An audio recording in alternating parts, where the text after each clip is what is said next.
ETF index mutual funds నేర్చుకుని stock మార్కెట్లో రాణించాలనుకుంటున్నారా? వెంటనే ఈ నెంబర్కి కాల్ చేయండి.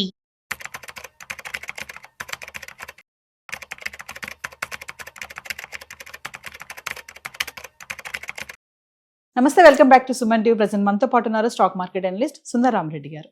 నమస్తే సార్. నమస్తే సార్, జిఎస్టీలో వచ్చినటువంటి మార్పులు ఏవైతే వస్తు పన్ను పైన తగ్గింపు జరిగాయో, చేంజెస్ వచ్చాయో, మరి ఇది దివాళీ వస్తున్న సందర్భంగా మన మిడిల్ క్లాస్ వాళ్ళకి ఒక గిఫ్ట్ అనుకోవచ్చు అంటారా? డెఫినెట్ గా అండి. ఎందుకంటే ఇండియాలో ట్యాక్స్ రిఫార్మ్స్ చాలా రేర్ గా చేస్తూ ఉంటారు. అండ్ ఈసారి మాత్రం వెరీ స్ట్రాంగ్ గా పర్టికులర్ గా ఇండియాలో ఈ 2 months చాలా ఇంపార్టెంట్. కన్జంప్షన్ థీమ్ చాలా ఇంపార్టెంట్. Yes. పర్టికులర్ గా ఎలక్ట్రికల్ వెహికల్స్ కానీ, లేకపోతే మామూలు నార్మల్ వెహికల్స్ కానీ, ఆటోమొబైల్స్ కానీ, లేకపోతే హోమ్ అప్లయన్స్ కానీ కొనడానికి దిస్ ఈజ్ రైట్ టైం అనమాట. Yes. దసరా దివాళీ టైము. ఈ టైంకి ఇన్ టైంలో వీళ్ళు డిసిషన్ తీసుకున్నారు. అండ్ ఇండియాలో ఇప్పటి వరకు ఏంటంటే 5%, 12%, 28 అండ్ 40 ఇలా ఉండేది అనమాట. 4 sections ఉండేది. ఇప్పుడు మొత్తం తగ్గించేసేసి అండ్ ఎసెన్షియల్ గూడ్స్ అంటే రెగ్యులర్ గా మనం వాడే మొత్తం తీసుకొచ్చేసి 5% లేదా 0 చేసి పడేశారు. 5 లేదా 0. అండ్ కొంచెం అప్పుడప్పుడు వాడే వాటిని ఎలక్ట్రికల్ లాంటి మొత్తాన్ని ఏమో 18% లో పెట్టేశారు. ఇంకా 28 కంప్లీట్ గా అబాలిష్ చేశారు.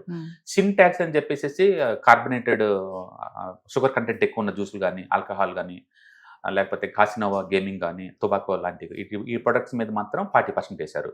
ఓకే, మొత్తం మీద చూసుకుంటే అంటే 40% చాలా తక్కువ. 6 articles ఉన్నాయి. 95% ఇంతకుముందు 18లో ఉన్నాయి మొత్తం కూడా. Okay, and 5 తీసుకొచ్చారనమాట. 28 ఏమో 12 పట్టుకొచ్చారు. సో ఇప్పుడు ఇండియాలో ఇంకా రెండు ఐటమ్స్, 5% అండ్ 12 అంటే 18%. రెండే ఉంటాయి. ఇంకా 5%, 18% రెండే ఉన్నాయి అనమాట. ఇంక మొత్తం మిగతా మొత్తం ఎత్తేసినట్టు అనమాట.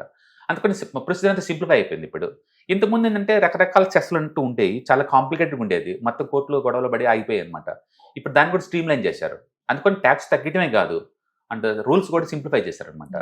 డెఫినెట్గా ఇప్పుడు ఎకానమీ అంతా బూస్ట్ అయ్యే ఛాన్స్ ఉంది. రెండోది చాలా వాటికి 0 చేశారు. చాలా వరకు సపోజ్ ఇప్పుడు పన్నీర్ ఉందనుకోండి, రోటీ ఉందనుకోండి, టోటలీ 0 చేస్తే ఏమవుద్ది అంటే ఇన్ఫార్మల్గా రోడ్డు పక్కన అమ్మే వాళ్ళ దగ్గర తీసుకున్న, ఈ ఇళ్ళ దగ్గర తీసుకున్న, ఐటీసీ లేదా హిందుస్థాన్ లివర్ వాళ్ళ దగ్గర తీసుకున్న ఒకటే ఉంటుంది. ఇంకా జిఎస్టీ లేదు కాబట్టి వీళ్ళు మాస్ ప్రొడక్షన్ క్లీన్గా నీట్గా ఉంటాయి అండ్ మాస్ డిస్కౌంట్లో ఆఫర్ చేస్తారు. వాళ్ళు ఆఫర్ చేయలేరు కదా. ఇవి బై 1 get 1 అప్పుడప్పుడు ఆఫర్ చేస్తా పోతుంటారు, వాళ్ళు చేయరు కదా. అందుకని రియల్గా ఇండియన్ ఎకానమీ మొత్తం కూడా అండ్ నాన్ ఫార్మల్ నుంచి ఫార్మల్ ఎకానమీగా మారుతుంది. తద్వారా ఏంటంటే టర్న్ ఓవర్ బాగా కనపడతాయి కంపెనీల్లో. సో దీనివల్ల ఏంటంటే ఈ టోటల్ యాక్టివిటీ వల్ల 0.5% జీడిపి గ్రోత్ పెరగబోతుంది ముందు రోజుల్లో. లాంగ్ టర్మ్ పాయింట్ ఆఫ్ లో కంపెనీ టర్న్ ఓవర్ బాగా పెరగబోతుంది ఇండియా మొత్తం కూడా అనమాట. అందుకని ఎకానమీ మొత్తం ఫార్మాలిటీకి మారినప్పుడు టోటల్ ట్రూ జీడిపి గ్రోత్ ఎంత ఉందో మన క్లారిటీ వస్తుంది అనమాట. డెఫినెట్గా this is the master stroke అంతే. అయితే జిఎస్టీ వాళ్ళు ఒక రోజులో 1 day అవుద్దంటే ఇది అవ్వదండి, కొన్ని నెలల నుంచి. ఎందుకంటే ఇండియాలో జిఎస్టీ కౌన్సిల్ సొంత పెట్టడమే ఉండదండి. ప్రతి స్టేట్ గవర్నమెంట్కి ఒక ఓటింగ్ రైట్ ఉంటుంది. వాళ్ళు ఎవరు వద్దన్నా అది ఆగిపోద్ది ఆ బిల్ అంతే. చెప్పుకోవడానికి ఇండియా ఒక కంట్రీనే కానీ ఒక కంట్రీ ఏం కాదండి. ఈచ్ స్టేట్కి ఒక ఓటింగ్ పవర్ ఉంటుంది. వద్దనుకుంటే ఆపేస్తారు. అంటే మీకు తెలుసు ఇండియాలో గవర్నమెంట్ ఎస్ అంటే ప్రతిపక్షాలు నో అని చెప్తే ఎప్పుడు అలా అడ్డుకుంటా ఉంటారు అనమాట గ్రోత్ని. బట్ ఈసారి యూనిఫామ్గా ఉండి వాళ్ళు ఓకే చేశారు. నాకు తెలిసి స్వతంత్రం ఇండియాలో first time with in the 37 days కల్లా ఒక లా క్రియేట్ అవటం. ప్రధానమంత్రి మోడీ గారు August 15th అనౌన్స్మెంట్ చేశారు. 22nd నుంచి ఇంప్లిమెంటేషన్ బిగిన్ అయింది ఆల్రెడీ. It's wonderful. అంటే నైట్ పూట 10 o'clockకి ఇండియన్ గవర్నమెంట్ వాళ్ళు ప్రెస్ మీటింగ్ పెట్టడం కూడా చాలా రేరు. నైట్ పూట 10 o'clock కూడా పనిచేయటం అంటే ఎఫిషియన్సీ పెరుగుతుంది గవర్నమెంట్ దగ్గర. డెఫినెట్గా వాళ్ళు పబ్లిక్ కోసం వర్క్ చేస్తున్నట్టు అనుకోవాలి మనం. అండ్ స్టాక్ మార్కెట్ పర్స్పెక్టివ్ ఏ సెక్టర్స్ బాగుంటాయి అంటే డెఫినెట్గా automobiles and automobile spare parts మనం చూసుకున్నాం అనుకోండి.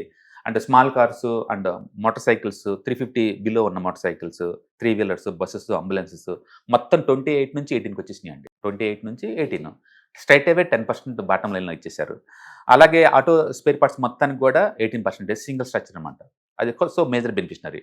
ఫెస్టివల్స్ ప్లస్ జిఎస్టీ తగ్గేయటం ప్లస్ బోనస్లు వచ్చే టైం మంచి కాంబినేషన్. ఓకే, దీనికోసం ఎప్పటి నుంచి ఎదురు చూస్తున్నారు. అంటే ఈసారి వచ్చే సేల్స్ ఎక్స్ట్రా ఆర్డినరీ ఒక రికార్డ్ బ్రేక్ అవ్వాలి. డెఫినెట్గా రికార్డ్ బ్రేక్ అవ్వాలన్నమాట. చూడాలి మార్కెట్ ఎలా ఉందనేది పొటెన్షియాలిటీ. రెండోది ఎఫ్ఎంజీసీ అండి. అండ్ లిటరల్లీ ఎఫ్ఎంజీసీలో ఏంటంటే చాలా వాటికి 0 చేసి పడేశారండి కొన్నిటికైతే. And particular hair oil, toothpaste, soaps 18 నుంచి 5 పట్టుకొచ్చారు. 18 నుంచి 5.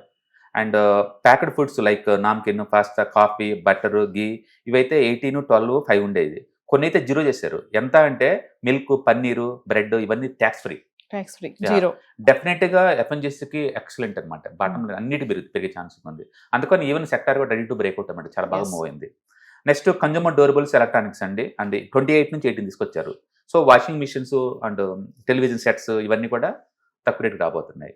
అలాగే హెల్త్ కేర్ అండ్ ఫార్మాస్యూటికల్స్ అండి, చాలా వాటికి ఎగ్జామ్షన్ ఇచ్చారు. ఇన్సూరెన్స్ అయితే జీరో చేసి పడేశారు డైరెక్ట్గా, ఇన్సూరెన్స్ ప్రీమియమ్స్ మీద ఏం లేకుండా. అంటే మెజారిటీ హాస్పిటల్ ఎక్విప్మెంట్స్ అన్నిటికైతే 5 చేశారు, కొన్ని అయితే బిలో 5 కూడా ఉన్నాయి. సిమెంట్ కన్స్ట్రక్షన్ మొత్తం 28 నుంచి 18 చేశారండి. సో దాంట్లో కూడా చాలా తగ్గిద్ది అనమాట. అలాగే agriculture input and farm equipments వీటికి కూడా బాగా తగ్గించారు. మొత్తం మేము చూసుకుంటే one of the extraordinary proposal అండి ఇది. మామూలు టైంలో అయితే ఇంతగా ఉండదు, కానీ వరల్డ్ వైడ్గా అన్సర్టనిటీ నడుస్తున్న ఈ టైంలో అండ్ ఇన్ టైమ్ ఎగ్జిక్యూషన్ అనమాట. గవర్నమెంట్ ఎఫిషియన్సీగా ఇన్ టైమ్ అంత క్వికెస్ట్ పాసిబుల్ వేలో తీసుకున్న ట్యాక్స్ రిఫార్మ్స్ ఇండియాలో లేవండి. ఫస్ట్ టైం వీళ్ళు తీసుకుంటున్నారు. అంటే మొత్తం మీద రకరకాల ట్యాక్స్ వేధింపులు ఉన్న ఇండియాలో ఫస్ట్ జిఎస్టీ తోటి 4 సెగ్మెంట్ పెట్టారు. ఇప్పుడు 4 కత్త 2 అండ్ ఈ 2 కత్తి కూడా ఫ్యూచర్లో ఒకటవుద్ది అనమాట. బహుశా 1 అంటే అటు హైయెస్ట్ 18, ఇటు లోయెస్ట్ 5 ఉంది కాబట్టి మధ్యలో బహుశా ఒక 12 చేస్తారు. ఫ్యూచర్లో ఒకటి అవుద్ది అనమాట. ఒకటే ట్యాక్స్ ఉండటం వల్ల ఏమవుతుందంటే ఇండియా మొత్తం మీద యూనిఫామ్గా సింపుల్ అయిపోద్ది ప్రొసీజర్, కన్ఫ్యూజన్ ఉండదు, డెఫినేషన్స్ ఒకదానికి ఒకలాగా ఇవ్వదు. ఇంతకుముందు ఒక పాప్కార్న్లోనే స్వీట్ ఉంటే ఒకలాగా, హాట్ ఉంటే ఒకలాగా, థియేటర్లో ఒకలాగా, చీజ్ ఉంటే ఒకలాగా అలా ఉంది. ఇప్పుడు లేదు, మొత్తం 5. అట్లా ఉంటే బిజినెస్ చేయడం ఈజీ అవుతుంది అనమాట. హరాస్మెంట్ ఉండదు ఈ జిఎస్టీ డిపార్ట్మెంట్ దగ్గర నుంచి, అంటే అందరికి క్లారిటీ ఉంటుంది కాబట్టి. ఇట్స్ వండర్ఫుల్ రిఫార్మ్స్ అండి. అండ్ ఇంకా వింత ఏంటంటే దీని ద్వారా గవర్నమెంట్కి మొత్తం లాస్ అయ్యేది 1 year మొత్తం మీద కూడా, అంటే కేవలం ఆల్మోస్ట్ 75,000 కోట్లు లాస్ అవుద్ది. కానీ కన్జంప్షన్ పెరగడం ద్వారా ఈ లాస్ కూడా తగ్గి వాళ్ళకి హార్డ్లీ 5,000 crores లాస్ అంతే. అంటే గవర్నమెంట్కి ట్రేడ్ డెఫిసిట్ ఏం రాదు ఈ ఇయర్ చేయడం వల్ల, ఎందుకంటే 40% బాగా పెంచారు 6 వాటి సెగ్మెంట్స్ని. వాటి ద్వారా వచ్చే ఇన్కమ్ అంట. సింపుల్ చెప్పాలంటే రిచ్ వాళ్ళ మీద ట్యాక్స్లో ఒక 10% పెంచి కింద ఉన్న సామాన్ల దగ్గర నుంచి లిటరల్లీ 0 చేసి పడేశారు.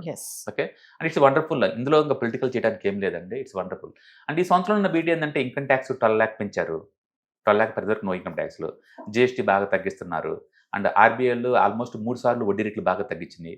అంటే బ్యాంకులు లిబరల్గా వడ్డీకి డబ్బులు ఇస్తున్నాయి. అండ్ ఇట్స్ వండర్ఫుల్ అనమాట. అయితే మార్కెట్ పాయింట్ ఆఫ్లో ఎందుకు ఇది పెరగటం లేదంటే, స్టాక్ మార్కెట్లు న్యూస్ చూడంగానే ఇట్లా పెరగాలని రూల్ ఏం లేదండి. మార్కెట్ ముందే తెలుసు కాబట్టి అన్ని డిస్కౌంట్ చేసుకుంటా పోతుంది. ఈ అమెరికన్ మార్కెట్ ఈ టారిఫ్ గొడవ కనుక క్లారిటీ కనుక వస్తే మార్కెట్ బాణంలాగా దూసుకెళ్ళిపోద్దండి. మొత్తానికి ఏదైనా సరే వరస్ట్ జరిగినా సరే ఈ మార్కెట్ జరగడానికి 24,000 కంటే ముందు పోయే ఛాన్స్ లేదు, జస్ట్ టైం కరెక్షన్ అంతే.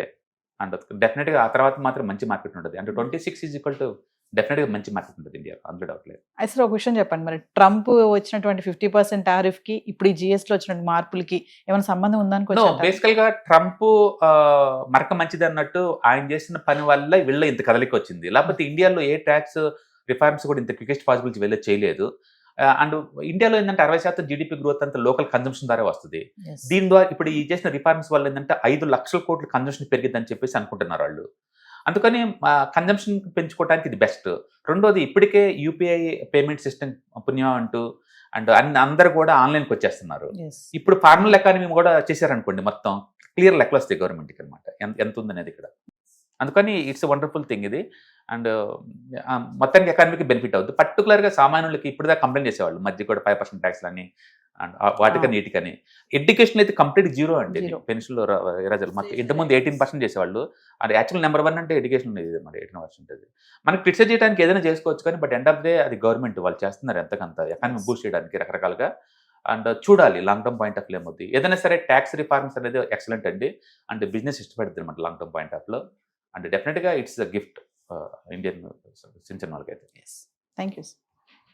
సో వివాస్, మరి మనీ ఇన్వెస్ట్మెంట్ చేయాలనుకుంటున్నారా, ట్రేడింగ్ చేయాలనుకుంటున్నారా, మరి ఎక్కడ చేయాలి? Mutual fund, stock market, SIP, lump sum, మరి రెంట్ కానీ ఇల్లు కొనాలనుకుంటున్నారా? ఇన్ని సందేహాలు ఉన్నాయి కదా.